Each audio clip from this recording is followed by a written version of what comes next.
समजा एखादा पूर्व-पश्चिम झरा आहे आणि त्या पूर्व-पश्चिम झऱ्याला जर एक 80 ते 90 फुटाला पाणी आहे.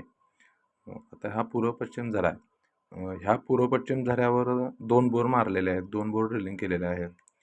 एक बोर आहे पूर्वेला, म्हणजे एक बोर मारलेला आहे आणि दुसरा बोर त्या बोरच्या पश्चिमेला मारलेला आहे. आणि समजा जर झऱ्याच्या वहनाची दिशा जर पूर्वेकडून पश्चिमेकडे जर असेल, जर जो बोर सगळ्यात पूर्वेकडे आहे त्याला पाणी कमी पडत नाही.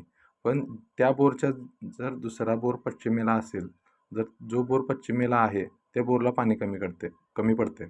पण ह्या उलट जर समजा वहनाची दिशा जर पश्चिमेकडून पूर्वेकडे असेल, तर जो बोर पश्चिमेला आहे त्या बोरला पाणी कधी कमी पडत नाही.